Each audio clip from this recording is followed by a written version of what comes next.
کہ جلا ڈالی تھی تم نے کشتیاں اندلس کے ساحل پر، مسلمہ پھر وہی تاریخ دہرانے کا وقت آیا ہے۔ کہ جلا ڈالی تھی تم نے کشتیاں اندلس کے ساحل پر، مسلمہ پھر وہی تاریخ دہرانے کا وقت آیا ہے۔ اور جہاں سے 313 چلے تھے تم اے مسلمانوں، اور جہاں سے 313 چلے تھے تم اے مسلمانوں، پھر انہی ماضی کی راہوں پر پلٹ جانے کا وقت آیا ہے۔ حضرات، جیسا کہ آپ سے وعدہ کیا گیا تھا کہ ہمارے بیچ ہم سب کے بڑے، ہم سب کے محسن، کرم فرما حضرت اقدس حضرت مولانا مفتی محمد حسن صاحب دامت برکاتہم العالیہ تشریف رکھتے ہیں۔ میں حضرت والا کا ان 4 پنکتیوں کے ساتھ استقبال کرتا ہوں کہ لبوں پہ اپنے دعائیں سجائے بیٹھا ہے، کہ لبوں پہ اپنے دعائیں سجائے بیٹھا ہے، وفا کی راہ میں خود کو مٹھائے بیٹھا ہے، اور لگا سکا نہ کوئی آپ کے قد کا اندازہ، اور لگا سکا نہ کوئی آپ کے قد کا اندازہ، وہ آسماں ہے مگر سر کو جھکائے بیٹھا ہے۔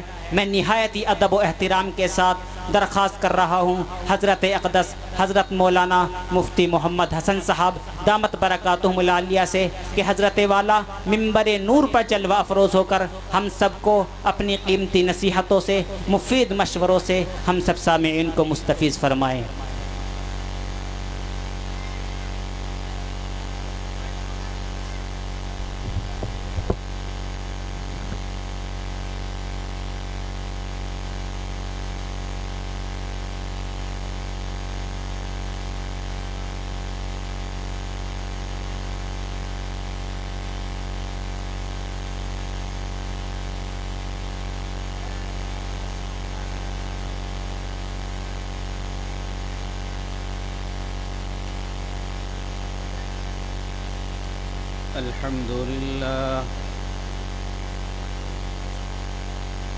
الحمد لله نحمده ونستعينه ونستغفره ونؤمن به ونتوكل عليه ونعوذ بالله من شرور أنفسنا ومن سيئات أعمالنا من يهده الله فلا مضل له ومن يضلله فلا هادي له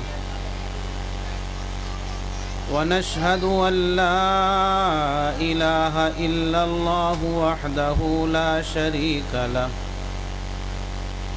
ونشهد أن محمدًا عبده ورسوله صلى الله تعالى عليه وعلى آله وأصحابه وبارك وسلم تسليما كثيرا كثيرا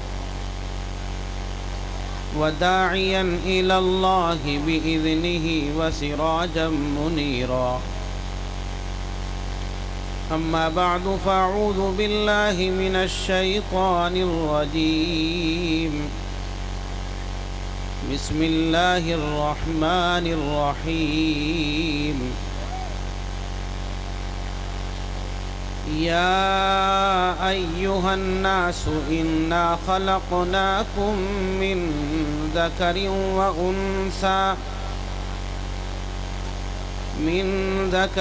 وأنثى وجعلناكم شعوبا وقبائل لتعارفوا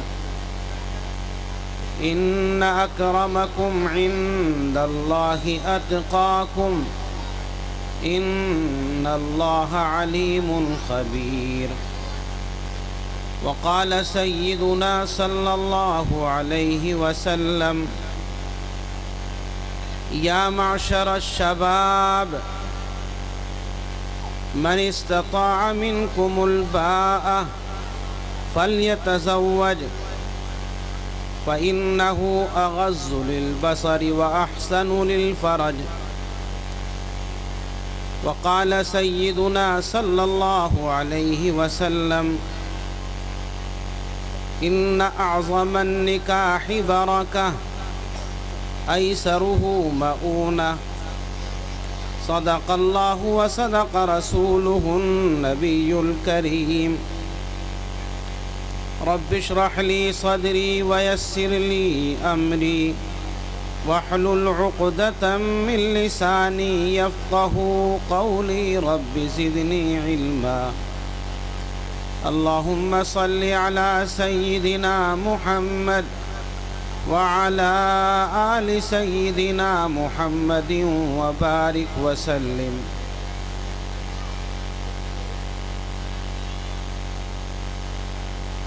معزز موقر علماء کرام، بزرگان محترم اور نوجوان ساتھیوں، پیارے بچوں، آپ کے اس مدرسے کا یہ سالانہ اجلاس جو ابھی ابتدائی مرحلے میں ہے اور آپ کو اس پروگرام اور جلسے کے توسط سے مختلف علماء، صلحاء، شعراء کی زبانی دین کی باتیں سننی ہیں، آپ حضرات یہاں تشریف لائے، یہ ایک دینی محفل، ایک دینی بزم ہے.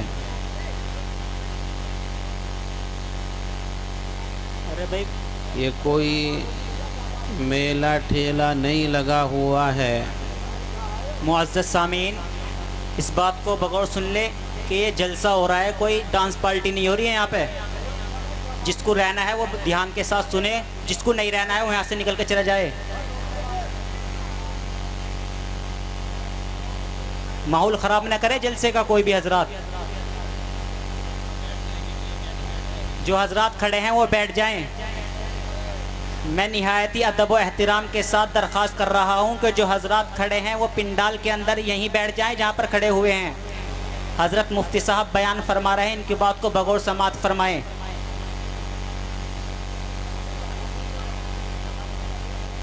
آپ حضرات مدرسے کے اندر دینی محفل میں، دینی مجلس میں شریک ہوئے اور دینی محفل، دینی مجلس کے کچھ آداب ہوتے ہیں. اگر ان آداب کا خیال رکھا جائے، ان کا لحاظ رکھا جائے تو ہمارا یہاں آنا، یہاں شرکت کرنا اللہ کی نگاہ میں محبوب اور ثواب کا باعث بنے گا. اور اگر ہم نے مجلس دینی کا ادب اور اس کے جو آداب ہیں اس کا لحاظ نہ کیا تو ہم ثواب سے بھی محروم رہیں گے، اور مزید اس پر ممکن ہے کہ اللہ کی طرف سے کوئی پکڑ آ جائے، اللہ کی طرف سے تنبیہ کے لیے کچھ ہمارے ساتھ ایسا ہو جائے جو ہمیں ناگوار گزرے. اللہ تعالی ہماری حفاظت فرمائے اور دینی مجلس کا ادب اور احترام ہم سب کو کرنے کی توفیق نصیب فرمائے. عزیزان گرامی،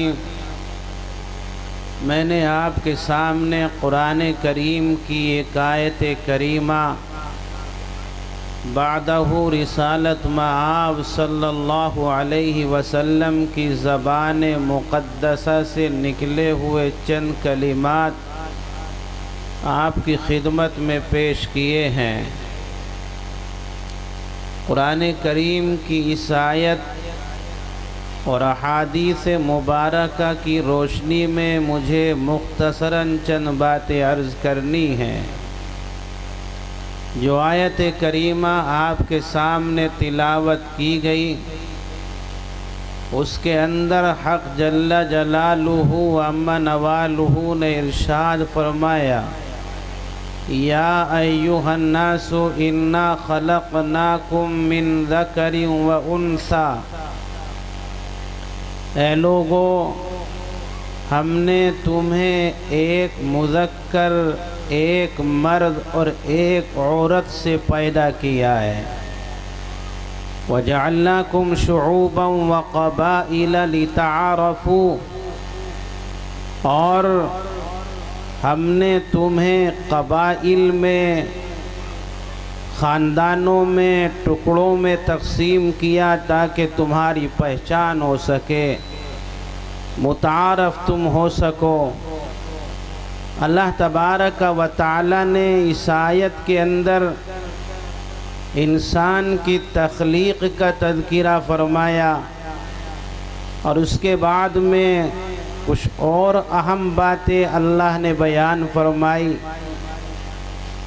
اللہ تبارک و تعالی نے اس کائنات کو پیدا فرمایا، اور اس کائنات کے اندر سب سے عظیم، سب سے قابل تکریم مخلوق انسان کو بنایا گیا۔ اللہ تبارک و تعالی نے قرآن کے اندر ارشاد فرمایا وَلَقَدْ كَرَّمْنَا بَنِي آدم، ہم نے بنی آدم کو محترم بنایا، قابل تعظیم بنایا۔ کائنات کے اندر بے شمار اللہ کی مخلوقات، لیکن اللہ پاک نے جو عظمت، جو شرافت، جو مقام بلند اس انسان کو عطا فرمایا، وہ کسی اور مخلوق کو عطا نہیں کیا گیا۔ حالانکہ ایک مخلوق اللہ نے ایسی بھی بنائی جو مخلوق معصوم ہے، جس سے گناہ کا ارتکاب نہیں ہوتا، جو مخلوق اللہ کی نافرمانی نہیں کرتی۔ اللہ نے قرآن کے اندر اس مخلوق کے بارے میں فرمایا لا يعصون اللہ ما امرہم ویفعلون ما یؤمرون، وہ مخلوق اللہ کی نافرمانی نہیں کرتی۔ اس مخلوق کو ہم اور آپ فرشتوں کی مخلوق کہتے ہیں، مگر اللہ پاک نے اس انسان کو جو مقام بلند دیا وہ جبرائیل کو بھی نہیں ملا۔ اللہ نے جو عظمت اس انسان کو عطا فرمائی وہ میکائیل کو بھی نہیں عطا کی گئی۔ اللہ پاک نے جو شرافت اس انسان کو عطا فرمائی وہ اسرافیل کو بھی نہیں عطا فرمائی گئی۔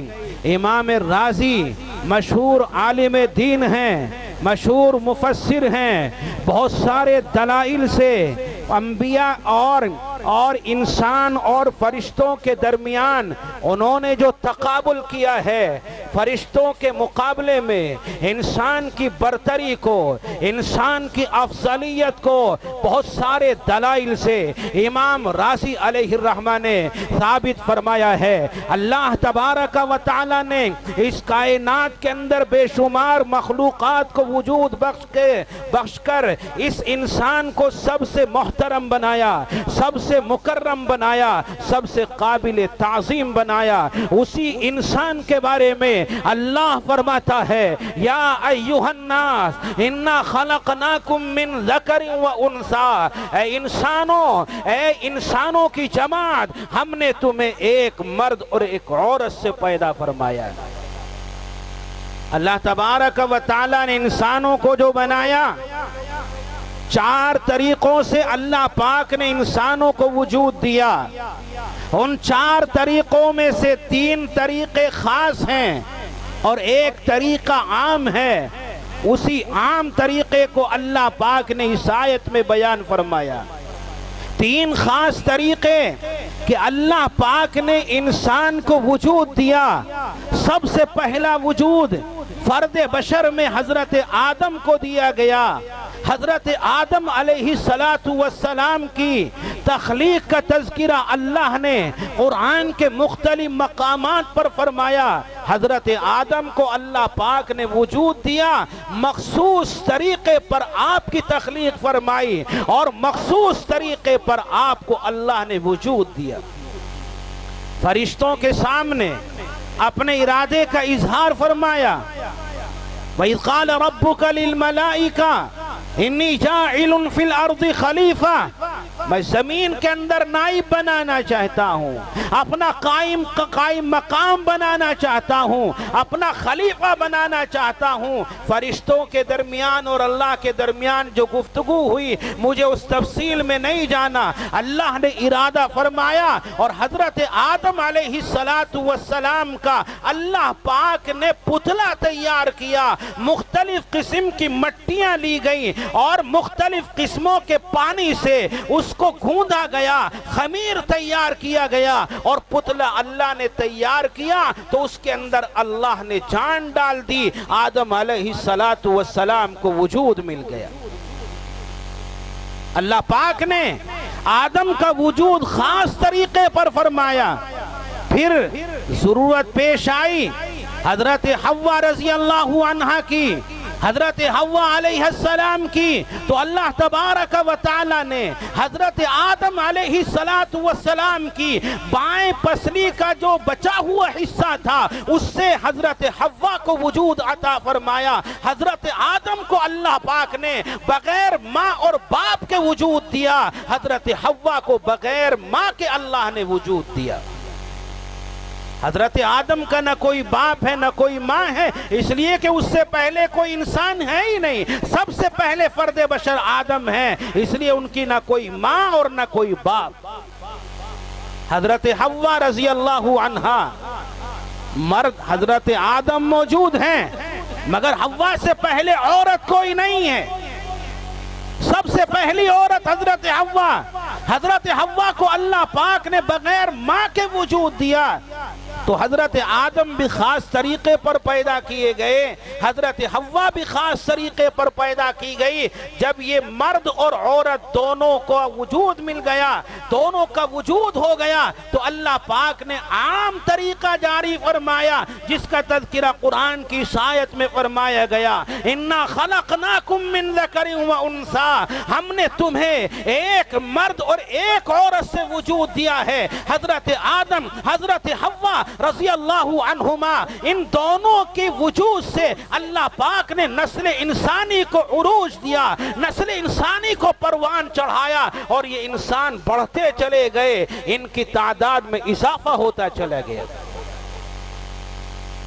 اسی کے دوران ایک خاص طریقہ اللہ نے اور اختیار فرمایا اور انسان کے ایک فرد کو اللہ نے اور خاص طریقے پر وجود دیا، وہ حضرت عیسیٰ علیہ السلام کی ذات گرامی ہے۔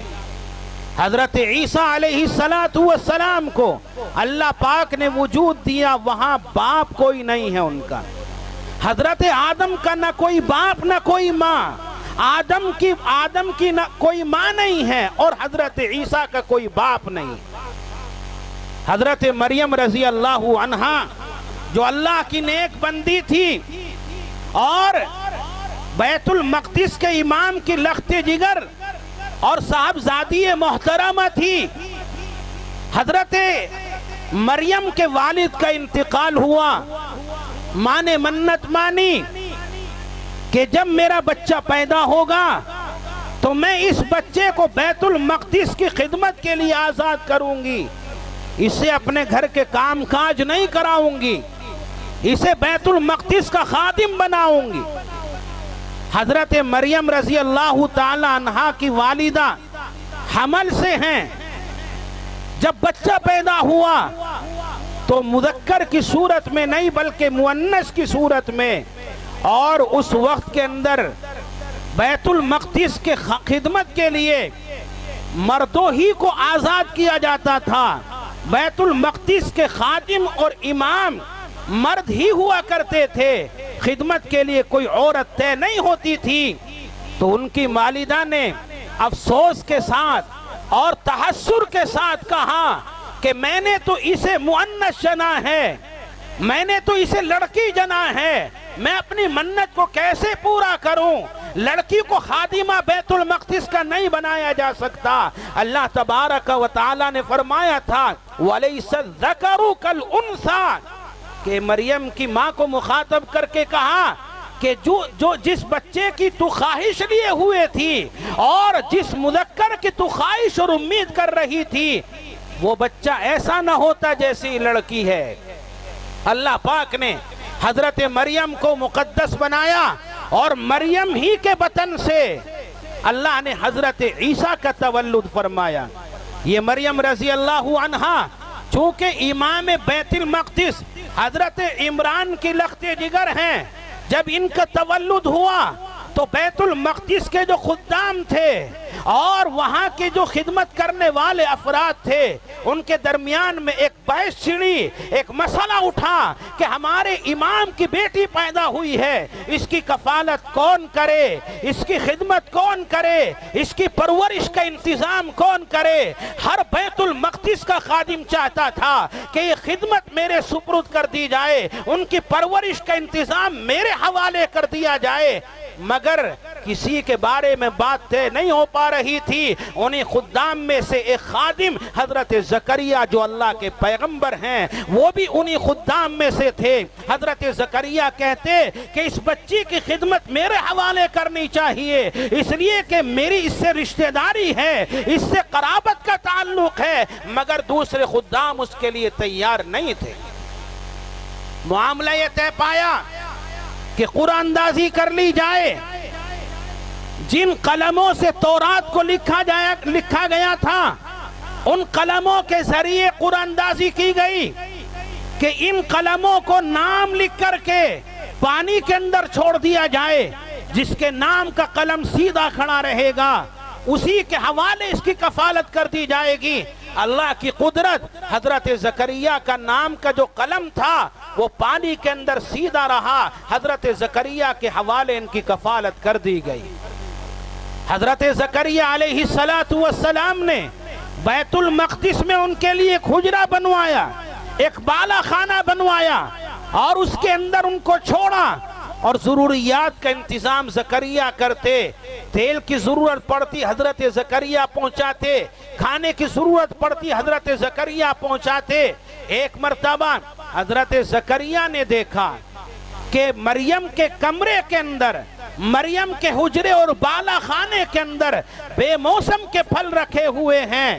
میرے بھائیوں، یہ آج کا دور نہیں تھا، آج کا دور تو ایسا ہے کہ کسی بھی موسم کا پھل آپ سال ہاں سال بازار سے خرید سکتے ہیں۔ یہ بات الگ ہے جب پھل کا موسم ہوتا ہے تو ہر جگہ آسانی کے ساتھ مل جاتا ہے، اور پھل اگر بے موسم کا ہو جائے تو پھر بھی بعض دکانوں پر وہ پھل دستیاب ہو جاتا ہے اور مل جاتا ہے۔ آج کل اس طرح کی تدبیریں ہیں، پھلوں کی زندگی بڑھا دی جاتی ہے، ان کو دوسرے موسموں تک پہنچا دیا جاتا ہے، مگر یہ اس دور کی بات ہے جب کسی طرح کا انتظام اس طرح کا نہیں تھا۔ حضرت زکریا نے دیکھا حضرت مریم کے بالا خانے کے اندر، مریم کے کمرے کے اندر بے موسم پھل رکھے ہوئے ہیں۔ حضرت زکریا نے پوچھا انا لکی ھذا، مریم یہ پھل تیرے پاس کہاں سے آئے؟ پہلی بات تو بے موسم پھل ان کا موسم نہیں ہے، اگر موسم بھی ہو تو پھل لانے والا میرے علاوہ کوئی نہیں ہے، سارے انتظامات میں کرتا ہوں، قفل اور تالا لگا کر کے میں رکھتا ہوں، تو یہاں پھل کس نے پہنچائے، کون اس کا انتظام کرتا ہے؟ حضرت زکریا نے پوچھا انا لکی ھذا، یہ پھل تیرے پاس کہاں سے آئے؟ قالت ہوا من عند اللہ، مریم نے جواب دیا یہ پھل اللہ کی طرف سے آ رہے ہیں، جنت کی طرف سے مجھے بھیجے جا رہے ہیں۔ جنت کے پھل حضرت مریم کو دیے گئے۔ اللہ تبارک و تعالی نے ایسی بابرکت مریم کو بنایا، ایسی عورت بنایا کہ جنت سے پھل بھیج کر اللہ نے پرورش کرائی، اور پرورش ان کی ہوئی۔ جب یہ بڑی ہوئی، جوان ہوئی، تو حضرت زکریا ان کے بطن سے پیدا ہوئے، لوگوں نے شور مچایا، ہنگامہ کیا اور کہنے لگے مریم تیرا نہ باپ ایسا تھا، نہ تیری ماں ایسی تھی، نہ تیرا خاندان ایسا تھا کہ دوسروں کے ساتھ منہ کالا کرنے والے وہ لوگ ہو، نہیں نہیں، تو مبارک خاندان کی بیٹی ہے، تو مبارک اور مقدس گھرانے کی دختر ہے، تینے یہ کیا حرکت کر لی؟ منہ کالا کر کے زنا کے نتیجے میں اس بچے کو لے کر کے آئی ہے، زنا کیا، اس کے نتیجے میں حمل قرار پایا اور یہ بچہ پیدا ہوا، آج اس کو اپنے سماج میں لے کر کے آئی۔ حضرت مریم رضی اللہ عنہا کو جب اللہ نے عیسیٰ عطا فرمایا تو اللہ نے بتلا دیا کہ تم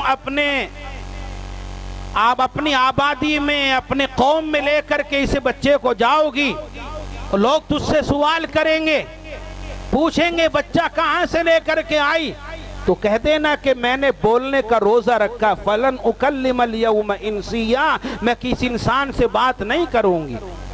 لوگ پوچھیں گے کہاں سے لائی، تو بچے کی طرف اشارہ کر دینا کہ اس بچے سے پوچھو یہ بچہ کہاں سے آیا ہے، حرامی ہے کہ حلالی ہے، یہ بچہ خود بتلائے گا۔ حضرت مریم کی گود کے اندر وہ بچہ ہے، لوگ بہتان تراشی کرتے ہوئے اور زنا کی تہمت لگاتے ہوئے مریم سے پوچھتے ہیں مریم یہ بچہ کہاں سے آیا؟ حضرت مریم علیہ السلام اشارہ کرتی ہیں، فاشارت الی، بچے کی طرف اشارہ کیا۔ لوگوں نے کہا مریم دماغ خراب ہو گیا ہے، ایک تو حرام کاری کے نتیجے میں بچہ لے کر کے آئی ہے اور آ کر ہمارے ساتھ استہزاء کرتی ہے، ہمارا مذاق اڑا رہی ہے۔ ہم پوچھتے ہیں بچہ کہاں سے آیا، کہتی ہے بچے سے پوچھو جو گہوارے میں پل رہا ہے، جو گود میں پڑا ہوا ہے، جو دودھ پیتا بچہ ہے، وہ بتائے گا کہ میں حلالی ہوں کہ حرامی ہوں، کہاں سے آیا ہوں۔ تو ہمارے ساتھ مذاق کرتی ہے۔ قالوا کیف نکلم، قالوا، وہ لوگوں نے کہا فاشارت الی، قالوا کیف نکلم من کان فی المہد صبیا، جو گہوارے کے اندر لیٹا ہوا بچہ ہے وہ ہم سے کیسے بولے گا، ہم اس سے کیسے پوچھے کہ تو حلالی ہے کہ حرامی ہے۔ ابھی یہ باتیں چل ہی رہی تھی، اللہ پاک نے دودھ پیتے بچے کو گویائی عطا فرمائی اور وہ بچہ کہتا ہے قال انی عبد اللہ آتانی الکتاب وجعلنی نبیا وجعلنی مبارکا اینما کنت اوصانی بالصلاة۔ وہ گہوارے میں لیٹا ہوا بچہ کہتا ہے میں اللہ کا بندہ ہوں اور تہمت لگانے والوں، زنا کا الزام میری ماں پر رکھنے والوں، کان کھول کر کے سنو، تم جیسا ایرا غیرہ نتو خیرہ اللہ کا بندہ نہیں ہوں، نکھٹوں کی طرح نہیں ہوں۔ آتانی الکتاب وجعلنی نبیا، اللہ نے مجھے نبی بنایا، اللہ نے مجھے کتاب بھی عطا فرمائی۔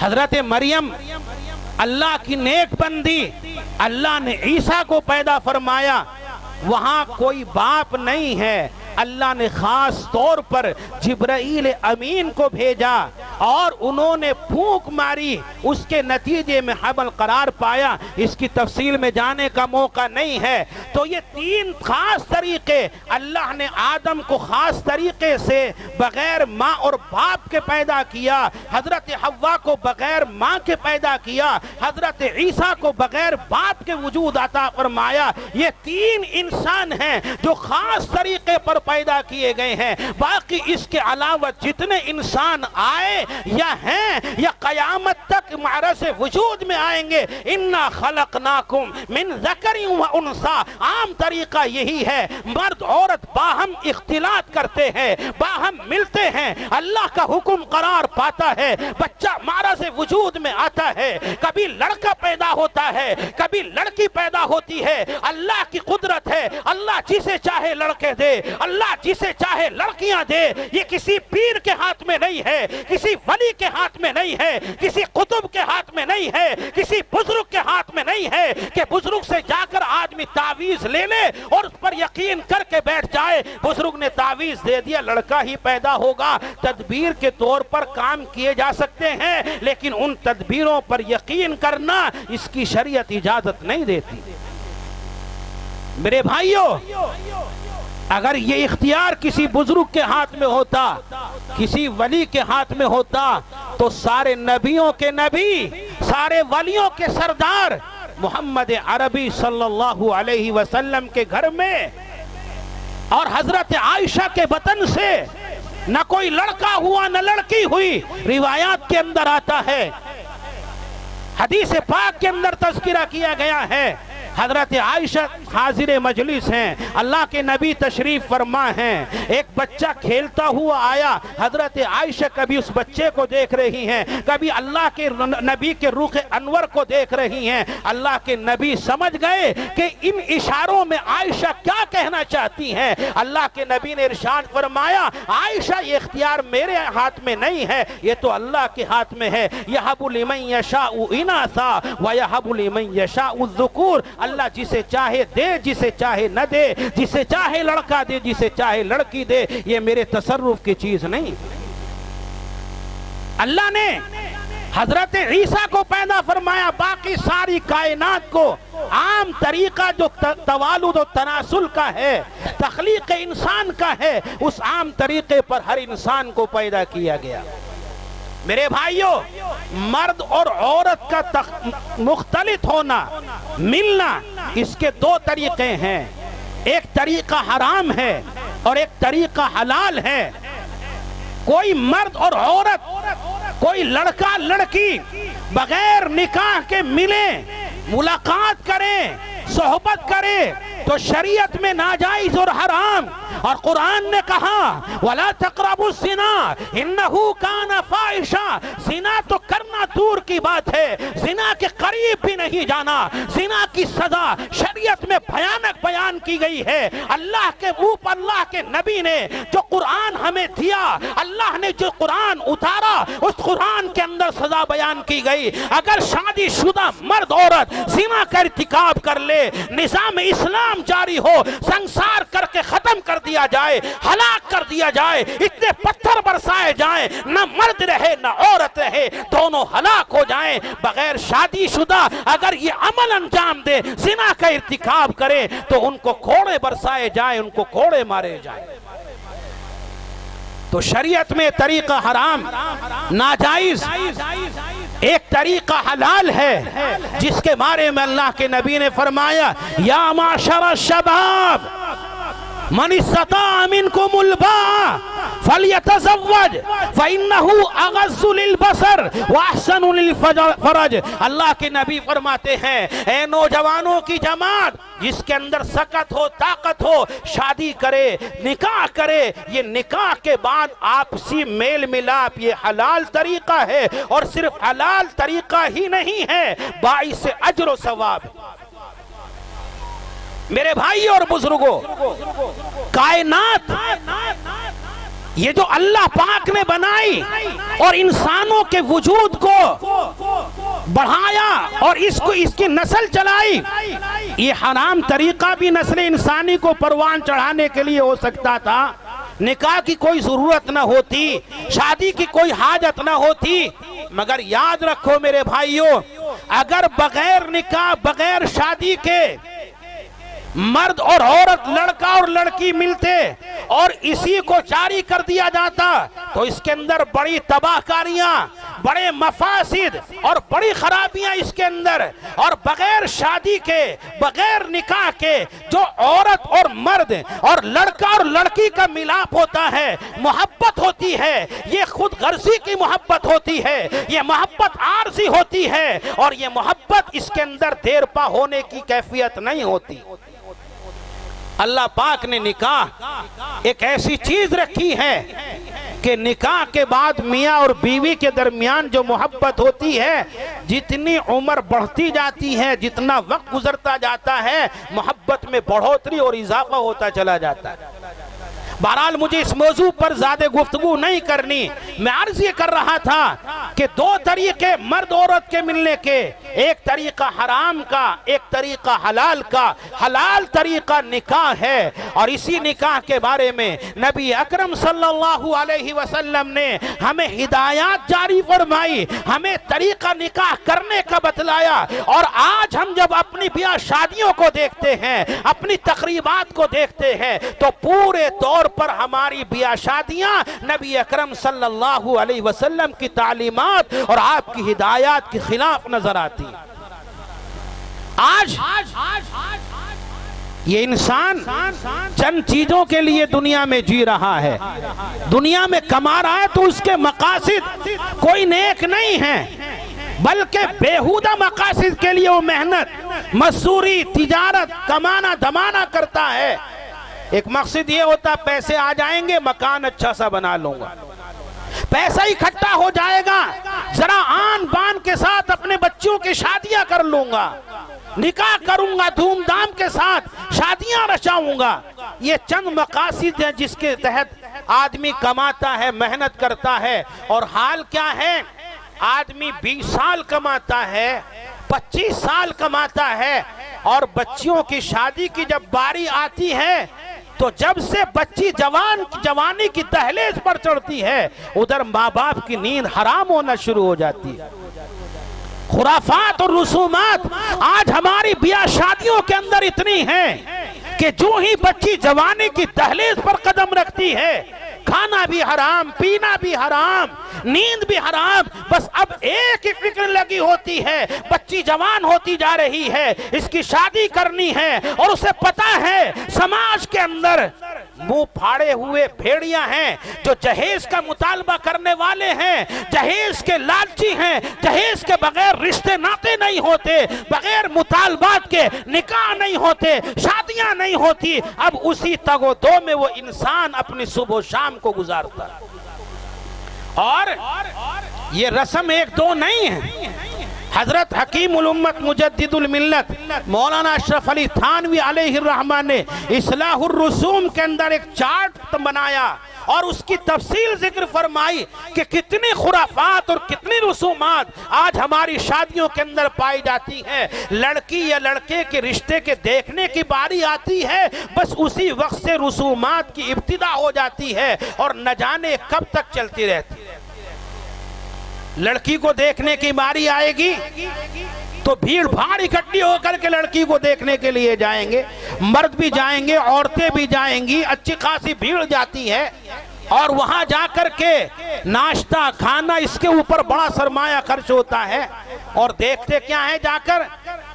اکثر لوگوں کا حال تو یہ ہے کہ وہ لڑکی کے رنگ اور روپ سے زیادہ جس لڑکی کے مکان میں وہ لڑکی رہتی ہے، باپ کا مکان کیسا، مکان کو زیادہ دیکھتے ہیں، اس لیے کہ اسی سے تو اندازہ لگنا جہیز کتنا مل سکتا ہے، چھوٹی بڑی گاڑی کون سی مل سکتی ہے، تھالی کون سی مل سکتی ہے۔ بعض لوگ ایسے ہیں کہ صرف لڑکی کی چمڑی اور چمڑی کو دیکھتے ہیں، رنگ اور روپ کو دیکھتے ہیں۔ نبی اکرم صلی اللہ علیہ وسلم نے ارشاد فرمایا، تنکح المرأة لأربعین، کسی عورت سے نکاح جو کیا جاتا ہے اس کی مختلف وجوہات ہیں۔ کبھی مال و دولت کی بنیاد پر نکاح کیا جاتا ہے، کبھی حسن و جمال کی بنیاد پر نکاح کیا جاتا ہے، اور کبھی نسب و نسب کی بنیاد پر نکاح کیا جاتا ہے۔ اللہ کے نبی نے ارشاد فرمایا کہ تمہیں سب سے پہلے بچی اور بچے کی دینداری کو دیکھنا ہے، لڑکی کی دینداری کو دیکھنا ہے، لڑکی دیندار ہے کہ نہیں ہے، نیک سیرت ہے کہ نہیں ہے۔ صورت سے کچھ نہیں ہوتا، اور سیرت سے اصل ہوتا ہے۔ آدمی نے رنگ اور روپ کو دیکھ لیا، گوری چمڑی کو دیکھ لیا اور صورت کو دیکھ لیا، اور بیاہ کر کے گھر میں لے کر کے آیا، سیرت اچھی نہ ہوئی تو آپ جانتے ہیں کہ سارے گھر والوں کی زندگی کو اجیرن بنا دیتی۔ میرے بھائیوں ہمیں دینداری کی بنیاد پر شادیاں کرنی چاہیے، نکاح کرنے چاہیے۔ اللہ کے نبی نے ارشاد فرمایا جو مال کی بنیاد پر نکاح کرے گا، مال کے حصول کے لیے نکاح کرے گا، اس بنیاد پر نکاح کرے گا کہ جہیز مل جائے گا، تھالی میں رقم مل جائے گی، میں مالدار ہو جاؤں گا، صاحب حیثیت ہو جاؤں گا۔ اللہ کے نبی نے ارشاد فرمایا کہ اللہ اس کے لیے فقر و فاقے کے علاوہ کسی چیز کو نہیں بڑھائے گا، اللہ اس کی زندگی میں فقر و فاقہ پیدا کرے گا۔ میرے بھائیوں ادھر لڑکے والے کو دیکھنے کے لیے، لڑکے کو دیکھنے کے لیے جاتے ہیں تو وہاں بھی اچھی خاصی بھیڑ جاتی ہے، پھر رکائی کا مسئلہ، سگائی کا مسئلہ، اور نہ جانے کتنی خرافات شادیوں کے اندر ہوتی ہیں۔ اور میرے بھائیو حدیث پاک کے اندر جو ہدایات ہمیں دی گئی ہے نکاح کے تعلق سے، کسی بھی ہدایت پر ہماری شادیوں کے اندر کوئی عمل نہیں کرتا، کوئی اس کی طرف خیال نہیں کرتا۔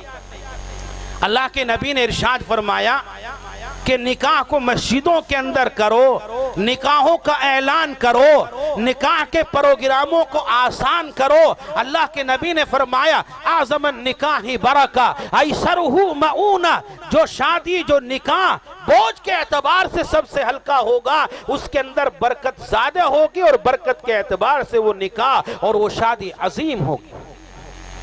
میرے بھائیوں آج جہیز کے مطالبات کیے جاتے ہیں اور جہیز میں ہر طرح کی چیزیں مانگی جاتی ہیں، اور مطالبات سے ایسا لگتا ہے کہ جس لڑکے کو یہ لڑکی جا رہی ہے شاید وہ بیچارہ آپاہج ہے، معذور ہے، نکھٹو ہے، نٹھلا ہے، کمانا نہیں جانتا، ہاتھ پیر اللہ نے اسے کمانے کے لیے نہیں دیے ہیں، رہائش کے لیے بھی اسی کے یہاں سے انتظام ہونا ہے، بیڑ بھی لڑکی ہی لے کر کے آئے گی، برتن بھی لڑکی ہی لے کر کے آئے گی، سارے انتظامات لڑکی کے ذمہ۔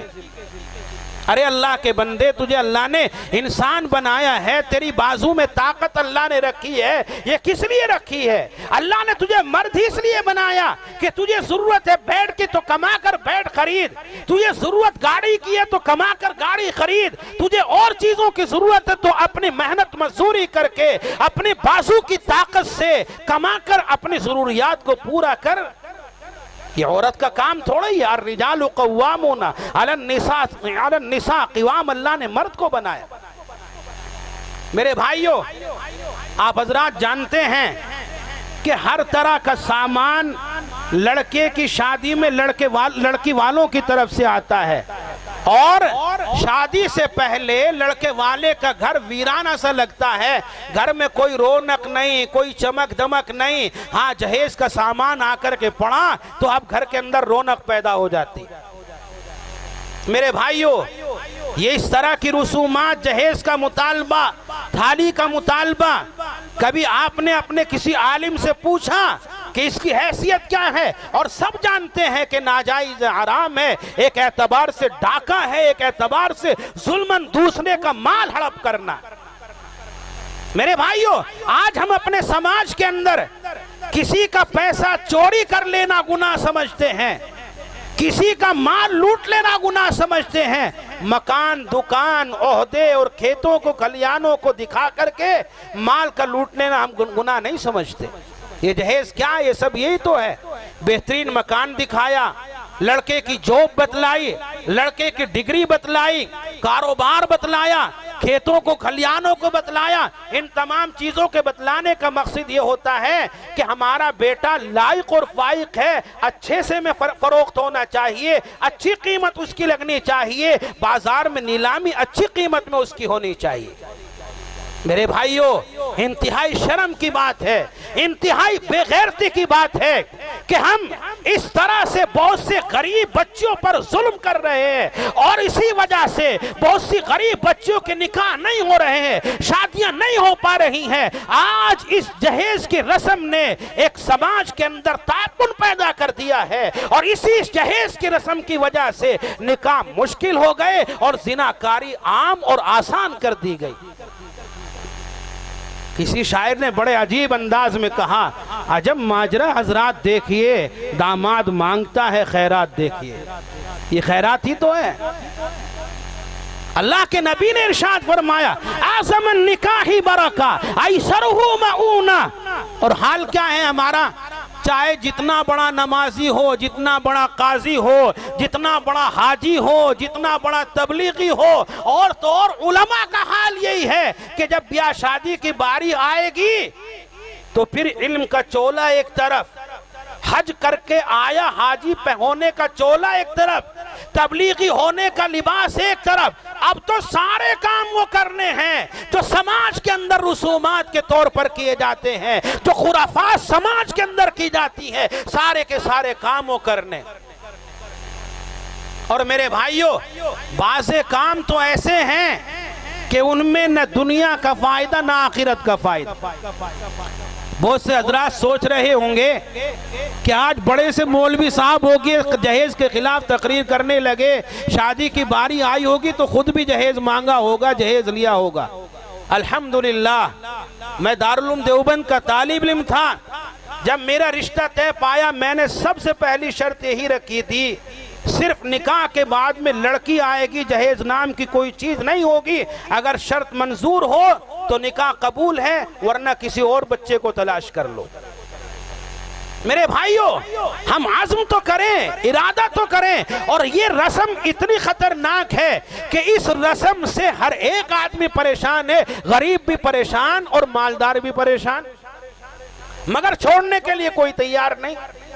ہم دیکھیں اپنے سماج کے اندر ان بیاہ شادیوں کی وجہ سے غریب تو مقروض بیچارہ ہو ہی جاتا ہے، مالدار بھی بیاہ شادی میں مقروض ہو جاتا ہے، اور ایسا کنگال ہو جاتا ہے، ایسا لگتا ہے شاید 20-25 سال میں جو اس نے کمایا تھا ایک ہی دن جوئے کی طرح اس سٹے کو ہار گیا اور بالکل کنگال ہو گیا. جیسے جوا کھیلنے والا، سٹا کھیلنے والا جوا ہار کر کے کنگال ہو جاتا ہے نا، 20 سال 25 سال کی کمائی اسی طرح سے ایک شادی کے اندر انسان ختم کر دیتا ہے. اور اب اس کی پوزیشن یہ ہوتی ہے، اگر کوئی آدمی تھوڑا سا تقاضا اس کے سامنے رکھے، جناب ہمارے مدرسے کا جلسہ ہے، آپ مدرسے کا تعاون کر، اجی مولوی صاحب ابھی چپ رہو، ابھی تو شادی کی ہے میں نے بچی کی. کوئی اور تقاضا سامنے آ جائے، اجی مولوی صاحب ابھی موقع نہیں ہے، ابھی تو بچی کی شادی کی ہے، سر پہ 10 لاکھ کا قرض ہو گیا. تو میرے بھائیو، جوئے کی طرح کنگال ہوا کہ نہیں ہوا؟ ہر کسی کا حال یہ ہے. شاید ہی کوئی مالدار ایسا ہوتا ہو جو شادیوں کے اندر مقروض نہ ہوتا ہو، اس لیے کہ مالدار ہے تو اسے اپنی حیثیت سے بڑھ کر شادی کرنی ہے تو اس کے لیے اسے قرض مانگنا پڑے گا. اور غریبوں کا حال تو بیچاروں کا یہ ہے، شادی کی جب باری آتی ہے کوئی مکان بیچتا ہے، کوئی دکان بیچتا ہے، کوئی پلاٹ فروخت کرتا ہے، کوئی سامان گروی رکھتا ہے، کوئی سود پر پیسے لیتا ہے، کوئی لون نکال، نہ جانے کیا کیا کرنا پڑتا ہے اسے شادی کرنے کے لیے. اور میرے بھائیو یاد رکھو، ہم یہ سوچتے ہیں کہ ہم اچھی سی شادی کریں گے، سماج میں ہمارا نام ہوگا، ہمیں لوگ کہیں گے بھئی بہت اچھی شادی کی، بڑی ٹھاٹ باٹ کے ساتھ شادی کی. حضرت حکیم الامت علیہ الرحمہ نے ایک واقعہ لکھا ہے، فرماتے کہ ایک نواب صاحب نے بڑی ٹھاٹ باٹ کے ساتھ شادی کی، بڑی آن بان کے ساتھ شادی کی. کئی روز تک پہلے باراتیں رکا کرتی تھی، ہر وقت میں نئے نئے کھانے، کئی طرح کے کھانے، بہت اچھی طرح سے خاطر تواضع کی، اور جہیز کے نام پر اچھی دولت دی، اچھا مال دیا. اور جو باراتی بن کے آئے تھے ان کی ملائی بھی اچھے پیسوں سے کی، سونے کا ایک ایک سکہ انہیں دیا. اور بارات جب رخصت ہوئی تو اس نواب صاحب کے دل کے اندر یہ خیال آیا کہ لوگ میری خاطر تواضع سے متاثر ہو کر، اور میں نے جو ٹھاٹ باٹ کے ساتھ شادی کی ہے اس سے متاثر ہو کر لوگ میری بڑی تعریفیں کر رہے ہوں گے، بڑے میرے گن گا رہے ہوں گے. وہ ایک جگہ پر چھپ گئے کہ دیکھو لوگوں کی زبانوں پر جملے کیا ہیں، تاثرات کیا ہیں. تو لوگ وہاں سے گزر رہے تھے، وہ نواب صاحب چھپے ہوئے تھے. کوئی وہاں کہتا ہوا گزر رہا تھا کہ بھئی ماشاءاللہ کھانا تو نواب صاحب نے بہت اچھا کھلایا، خاطر تواضع تو بہت اچھی کی، مگر ہیں بڑے کنجوس، بڑے بخیل. چلتے وقت باراتیوں کو صرف سونے کا ایک ایک ہی سکہ دیا، اگر 2 سکے دے دیتے تو کیا بگڑ جاتا. مل گئی ساری محنت خاک میں، ساری آن بان ختم ہو گئی ایک ہی جملے میں۔ نواب صاحب سر پکڑ کر کے بیٹھ گئے کہ میں تو برباد ہو گیا، تباہ ہو گیا، اور یہ مجھے اب بھی بخیل اور اب بھی کنجوس بتلا رہے۔ یاد رکھو میرے بھائیو، جو انسانوں کو راضی کرنے کے لیے کام کرتا ہے اللہ اس کے مقدر میں ذلت اور رسوائی رکھتا ہے۔ اللہ کو راضی کرنے کے لیے جو کام کیے جاتے ہیں اللہ ان کاموں کی وجہ سے انہیں عزت، رفعت اور بلندیاں اللہ انہیں عطا فرماتا ہے۔ آج ہم کس رخ پر چلے جا رہے ہیں؟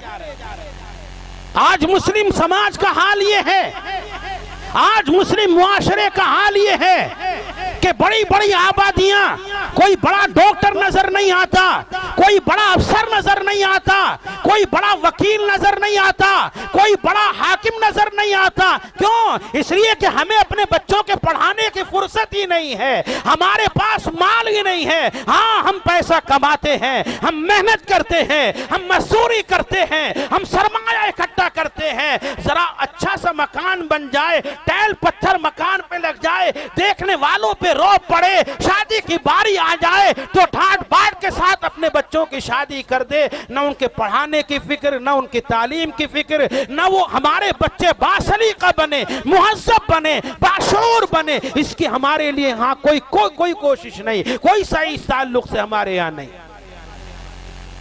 سارا سرمایہ واہی اور تباہی کے کاموں میں ہمارا خرچ ہو رہا ہے۔ مدارس کا حال دیکھو، اسکولوں کا حال دیکھو تو مدارس کا حال خراب، مسلم بستیوں کے کالجوں کا حال خراب۔ میرے بھائیو، ایسے بات بننے والی نہیں ہے۔ خالص نعرے بازی سے کسی قوم کو ترقی نہیں ملی، خالی ہائے ہلا سے کسی قوم کو رفعت اور بلندی نہیں ملی۔ ہمیں میدان عمل کے اندر قدم رکھنا ہوگا، رسومات کا جنازہ نکال کے ہمیں کامیابی کی طرف اپنے قدموں کو بڑھانا ہوگا، ان خرافات کی زندگی سے اپنے آپ کو ہمیں نکالنا ہوگا۔ آج بیاہ شادی میں ہم ایسے پھنس گئے، ایسے الجھ گئے، کہیں جوتا چرائی ہے، کہیں سلامی ہے۔ ارے میرے بھائیو کیا ہے یہ؟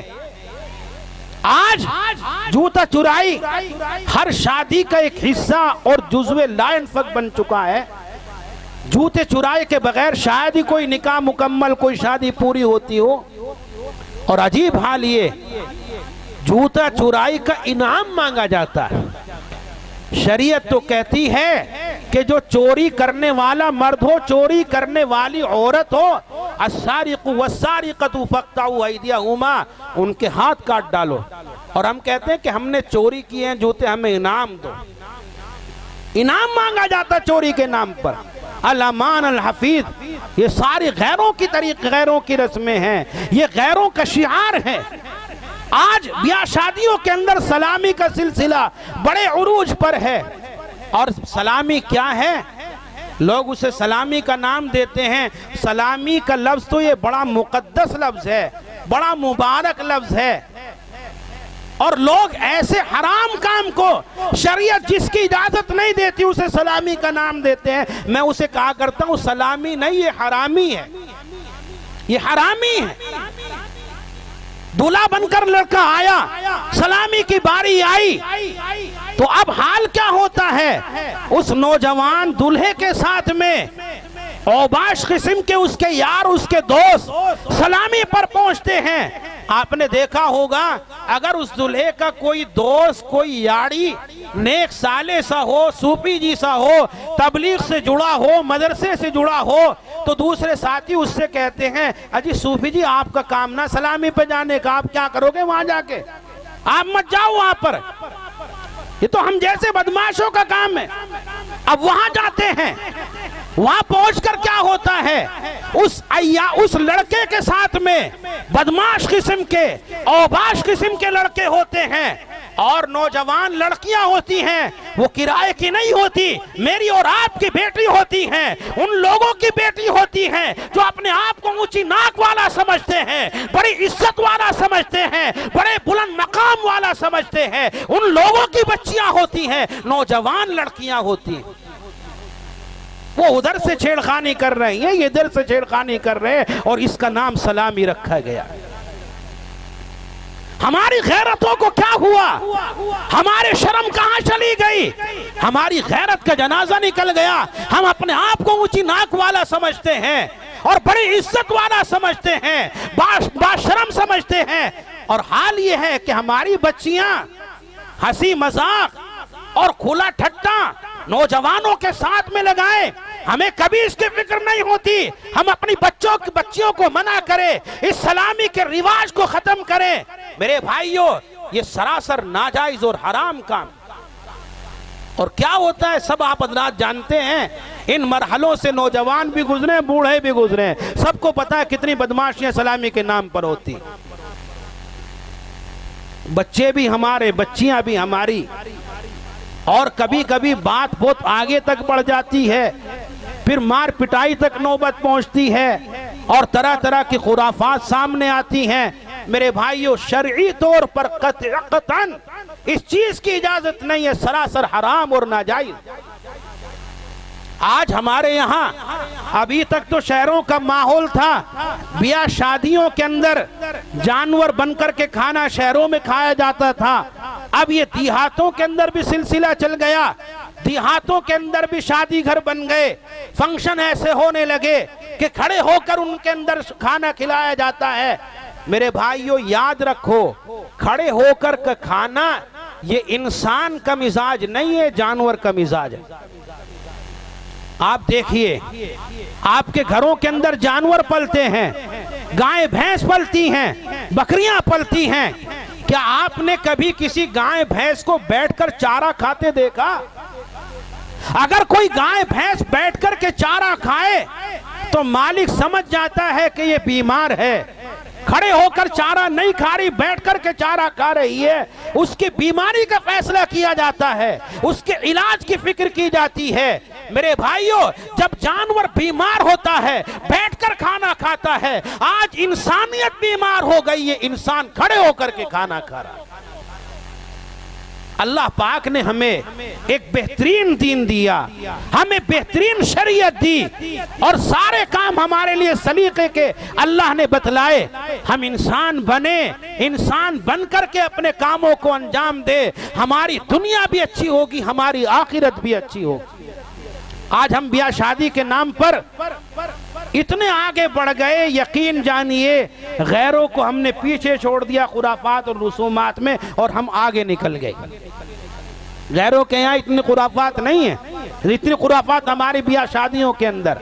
اللہ کے نبی نے شادیاں کر کے دکھائی، خود اپنے نکاح کیے، اپنی بچیوں کی شادیاں کی، حضرات صحابہ کرام نے شادیاں کی، بڑی سادگی کے ساتھ ان کے یہاں نکاح ہو جایا کرتے تھے۔ اللہ کے نبی کے ایک صحابی ہیں حضرت عبد الرحمن ابن عوف رضی اللہ تعالیٰ عنہ۔ عبد الرحمن ابن عوف اللہ کے نبی کی مجلس میں حاضر ہوئے، لباس پر کوئی نشان لگا تھا۔ اللہ کے نبی نے پوچھا، عبد الرحمن نشان کیسا ہے؟ عرض کیا، یا رسول اللہ میں نے نکاح فرما لیا، میں نے شادی کر لی۔ اللہ کے نبی نے پوچھا، کنواری سے کی یا بیاہی ہوئی سے کی؟ اللہ کے نبی کے صحابی ہیں اور چہیتے صحابی ہیں، اللہ کے نبی نے یہ نہیں کہا عبد الرحمن تم نے نکاح کر لیا اور ہمیں تو بتایا تک نہیں۔ اگر ہمارے یہاں ایسا ہو جائے کسی بیاہ شادی میں قریب کا رشتہ دار تو کیا دور کا رشتہ دار بھی اگر رہ جائے، بھولے سے اس کو اطلاع نہ ہو سکے، تو بس وہیں ختم، وہیں رشتہ داری ختم۔ ارے شادی کی تھی ہمیں بتایا تک نہیں، کیا رشتہ دار ہے ہمارا؟ وہ رشتے ناتے اسی پر ختم ہو جاتے ہیں۔ اللہ کے نبی نے نہیں کہا عبد الرحمن ابن عوف سے تو میرا صحابی ہے، میرا دیوانہ ہے، میرا عاشق ہے، میرا چہیتا ہے، نکاح پڑھوانے ہی کے لیے بلا لیا ہوتا، شادی کے اندر مجھے بلا لیا ہوتا۔ نہیں، اللہ کے نبی نے کوئی جملہ ارشاد نہیں فرمایا، ارشاد فرمایا عبد الرحمن ولیمہ کر لینا، ولیمے کا حکم دیا اور بات ختم ہو گئی۔ جابر ابن عبداللہ رضی اللہ تعالیٰ صحابی ہیں، اللہ کے نبی کے ساتھ میں جہاد کے سفر پر ہیں، جہاد سے فارغ ہوئے تو جابر دوڑنے لگے، جلدی سے گھر پہنچنے کی تیاری کرنے لگے۔ اللہ کے نبی نے پوچھا، جابر اتنی بھی جلدی کیا ہے، کیوں جلدی جانا چاہتے ہو؟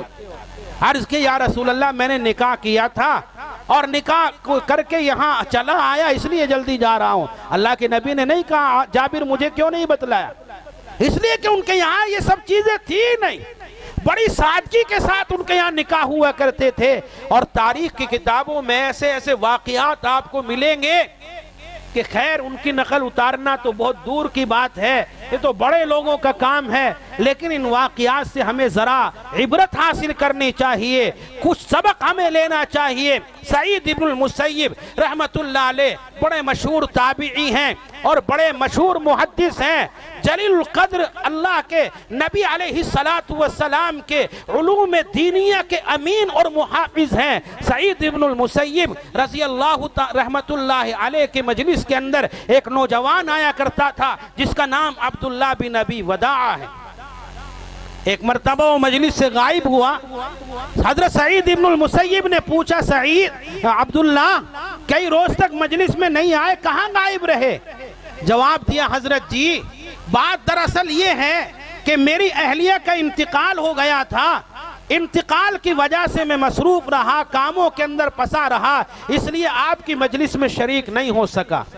سعید ابن المسیب نے ارشاد فرمایا عبداللہ ہمیں بھی بتلا دیا ہوتا، ہمیں خبر دے دی ہوتی، جنازے میں شریک ہو جاتے ہم بھی۔ حضرت سعید ابن المسیب نے یہ بات کہی اور بات ختم ہو گئی۔ وہ نوجوان چلنے لگا، حضرت نے فرمایا عبداللہ نکاح کر لیا؟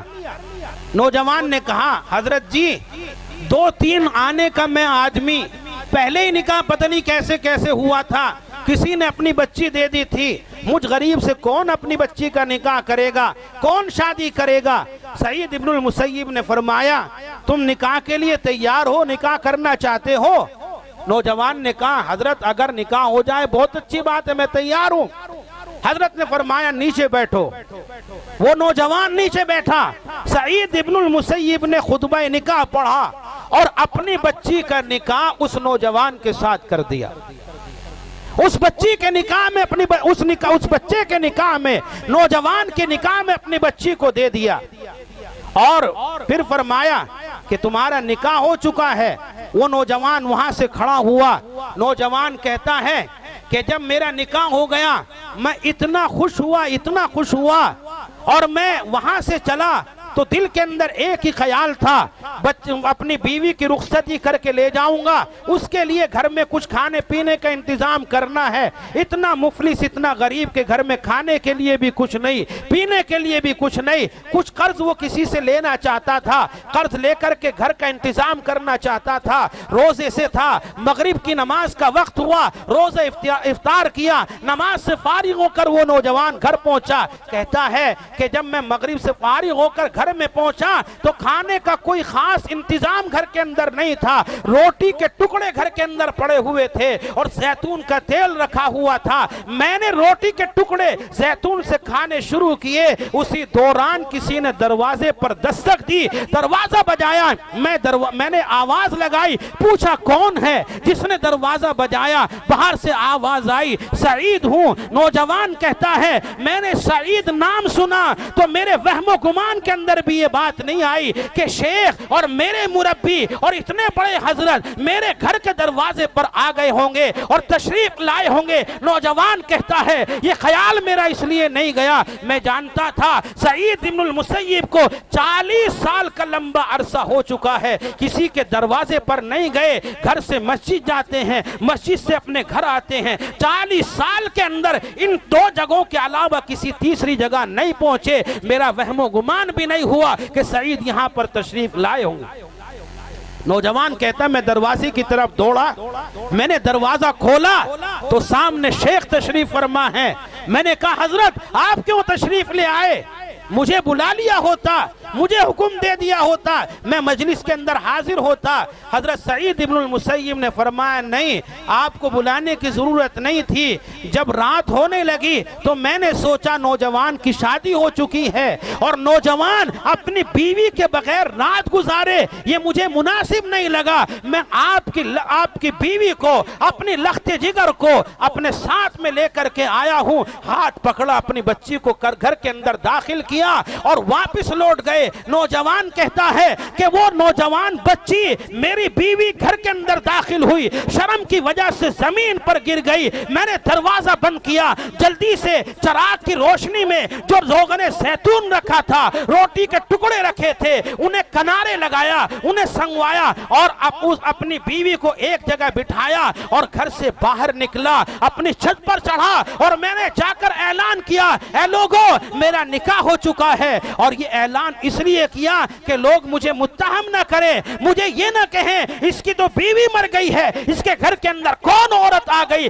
کس عورت کے ساتھ اس نے رات گزاری ہے. نوجوان چھت پر کھڑا ہو کر کے اعلان کرتا ہے, لوگوں میرا نکاح ہوا ہے, سعید ابن المسیب کی بیٹی سے ہوا ہے. سعید اپنی بیٹی کو میرے گھر چھوڑ کر کے گئے ہیں. لوگوں نے سعید کا نام سنا, دوڑ کر کے آئے, یقین نہیں آیا اتنا بڑا محدث, اتنا بڑا شیخ, اتنا بڑا پیر, اتنا بڑا اللہ کا ولی اور اپنی بیٹی اس نوجوان سے بیاہ دے, یہ کیسے ہو سکتا ہے. لوگ اکٹھے ہوئے, مرد بھی آئے, عورتیں بھی آئی, عورتیں گھر میں گھسی, دیکھا, دیکھ کر کے پہچان گئی یہ تو سعید کی بیٹی ہے. ماں بھی آئی, فاصلے پر رہا کرتی تھی, دیکھا سعید ابن المسیب کی بیٹی میرے بیٹے کی بیوی بن کر کے آئی ہے. کہنے لگی, نوجوان میرے بیٹے, میرے لخت جگر, گھر کے اندر کھانے کو کچھ نہیں ہے, انتظام کچھ نہیں ہے, میں انتظام کر لیتی ہوں, جب تک صحیح سے انتظام نہ ہو جائے تو اس بچی کو ہاتھ مت لگانا, ورنہ میرا منہ مت دیکھنا, میرا منہ تیرے لیے گویا کہ ایک اعتبار سے ناجائز ہے دیکھنا.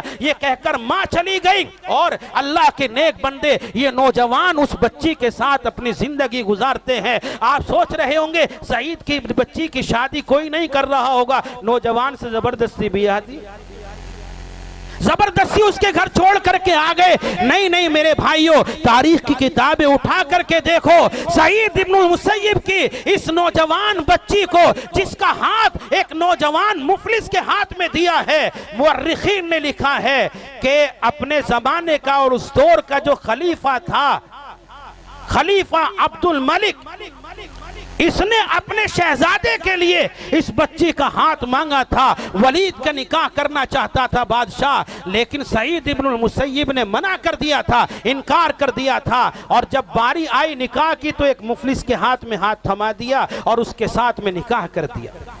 میرے بھائیوں, آج ہم مال کو دیکھتے ہیں, دولت کو دیکھتے ہیں, اور اسی وجہ سے آج ہمارا سماج تباہ ہوتا چلا جا رہا ہے, برباد ہوتا چلا جا رہا ہے. میرے بھائیوں, نکاح ایک رسم نہیں ہے, نکاح ایک عبادت ہے, ایک معاملہ ہے, ایک معاہدہ ہے. اس کو عبادت کے طور پر انجام دیجئے. مساجد کے اندر اپنے نکاحوں کو کیجئے, نکاح کی رسومات کو ختم کیجئے. اللہ تبارک و تعالی سے دعا ہے, اللہ تبارک و تعالی ہمارے سماج میں, معاشرے میں جو رسومات پھیلی ہوئی ہیں, خرافات جنم لے رہی ہیں اور پروان چڑھ رہی ہیں, اللہ تبارک و تعالی ان رسومات اور خرافات سے ہم سب کی حفاظت فرما دے. نکاحوں کو آسان بنانے کی توفیق ہم سب کو نصیب فرما دے. رسومات سے بچنے کی توفیق اللہ ہم سب کو نصیب فرما دے. اللہ کہنے والے کو بھی, سننے والوں کو بھی عمل کی دولت سے مالا مال فرما دے. وآخر دعوانا ان الحمدللہ رب العالمین.